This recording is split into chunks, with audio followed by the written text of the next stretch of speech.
boiling hot bath. Ow! And help me into it. Oh, dear. Greatly wondering, they followed the sufferer's directions, got her duly entubbed, and ensconced themselves outside the door, which they left carefully ajar for explanations. All they got for this maneuver was an avowal of the bather's firm intention of spending the rest of the day in the mollifying water. "If you really want to be nice," she added, "you might bring my coffee and rolls to me here." "Well, really," said Maud indignantly, for this was a reversal of the normal order of things in Bachelor Girls' Hall. As the homely member of an otherwise attractive trio, Darcy had been, by common consent, constituted the meek and unprotesting servitor of the other two. Thus do relics of Orientalism persist among the most independent race of women known to history. Darcy accepted the rebuff. "It doesn't matter," said she with a quaver of self-pity. "I can't have coffee. I can't have hot rolls. I can't have anything." Her two mates exchanged glances. "Darcy, you've got to see a doctor." "I haven't. I won't." "But if you can't move and can't eat, I'm much better now. Really, I am," declared the other, alarmed at the threat of a physician who might suspect the truth and give her away to the others. "I'm going to dress," which she did at the price of untold pains. Breakfast passed in a succession of questioning silences and suspicious glances, but Darcy guarded her tongue. To reveal the facts and what lay behind them would be only to invite discouragement and dissuasion, if not actual ridicule. After the frugal and tasteless ordeal of hominy without sugar, followed by one egg without butter, she limped into the front room and set herself doggedly to the elaboration of a new design for B. Regal & Sons. Notwithstanding the legacy, she could not afford to neglect the economic side of life whilst fostering the physical. Her special course in the development of charm via the muscle and sinew route, she perceived, was going to take longer than she had foreseen. Already she felt that the schedule ought to be radically relaxed. Her unfitness to take the lesson set for that afternoon was obvious. Next week, perhaps, though on the whole, she inclined to the belief that she should have about 10 days to recuperate. She would write to Mr. Dunn and explain. No, she would telephone him. Better still, she would go up to the Academy of Tortures in person and exhibit to the proprietor's remorseful eyes the piteous wreck which he had made of her blithe young girlhood. She went. Mr. Andy Dunn regarded the piteous wreck without outward and visible signs of distress. "You got 5 minutes," he remarked emotionlessly, glancing at the clock. "I can't possibly go on today," said Darcy firmly. "No?" "Every bone in my body creaks. I haven't got a muscle that isn't sore. I ache in places that I didn't even know I had. Why, Mr. Dunn," she declared impressively as a conclusion to the painful inventory, "if I tried to go through those exercises again today, I'd die." "Grumph," said Mr. Dunn, indicating that he was unimpressed. "I can't do it, and I won't," said Darcy, like a very naughty child. "Ya paid me $360, didn't ya?" "Yes," replied Darcy, her heart sinking at the recollection of the sum which she had invested in assorted agonies. "Did you think that was going to buy what you're after?" Darcy gulped dismally. "It ain't. Money can't buy it. Ya gotta have God-darn grit." Mr. Dunn achieved the timely amendment in the middle of the stronger qualification. Darcy's mind went back to Gloria Greene's preachment upon the text of grit. You don't know what the word means yet. Apparently, she was in a fair way to find out.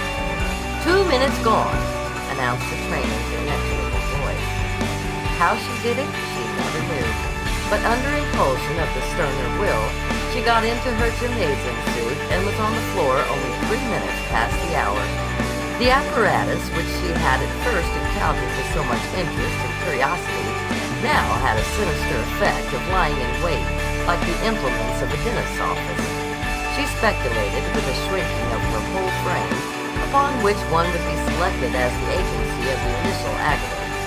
Giving them not so much as a look, Mr. Andy Dunn led her to a large, rough mat and bade her stretch out on her back. "Lift the foot in the air," he directed. Darcy did so, with caution. "Higher," said Mr. Dunn. "Oh, yeah," lamented Darcy. "Back. Lift the right foot in the air." Darcy obeyed without enthusiasm. "Higher," said Mr. Dunn. "Ow!" mourned Darcy. "Back. Lift both feet in the air." "I can't," said Darcy. "Ya gotta," said Mr. Dunn. Two wavering, quivering legs rose slowly from the mat, attained an angle of 45 degrees, and dropped back to earth with a thud. Their owner had been forcibly reminded of the 3 creases in her stomach by the fact that they had unanimously set to writhing and grinding upon each other in fiery convulsions of protest, resultant upon the unwanted angle of the legs. "Higher," commanded the pitiless Mr. Dunn. "Can't." "Gotta." With a spasmodic heave, the victim attained perhaps 50 degrees of elevation and straightened out, gasping. Next, her instructor had her sit up erect from a flat position, without aid from hands or elbows, whereat all the muscles in her back, thighs, and abdomen, hitherto unawakened, roused themselves and yelled in chorus.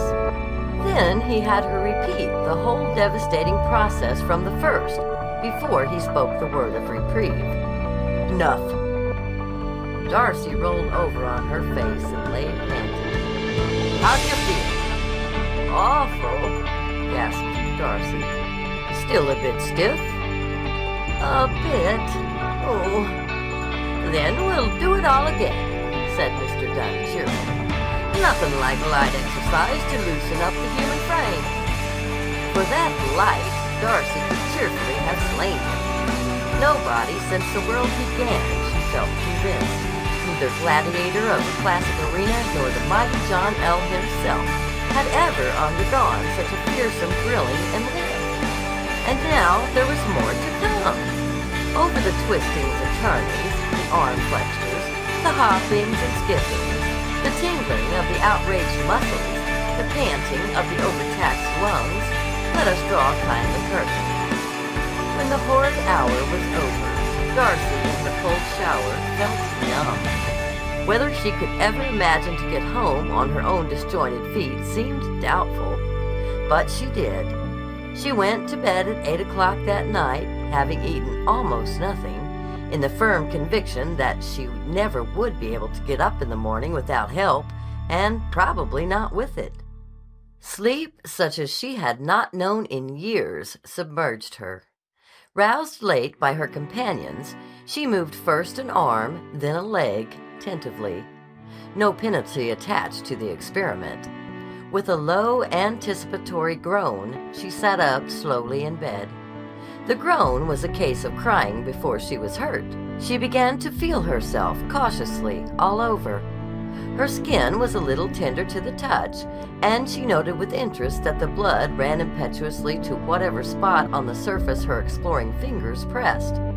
But of that crippling lameness, that feeling of the whole bodily mechanism being racked and rusted, there remained only a trace.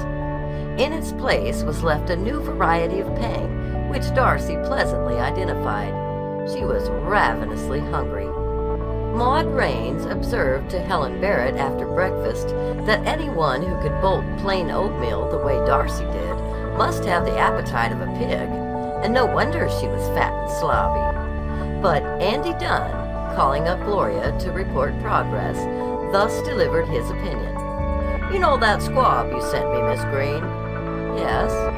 "She wanted to quit." "No. Did she do it?" "I bluffed her out of it. And say, Miss Green." "Yes, Andy?" "There may be something to that kid." "Glad you think so," said Andy Dunn, expert on the human race, slowly, consideringly, and more prophetically than he knew. "I kinda think there's fighting stuff somewheres under that fat." End of Chapter 5.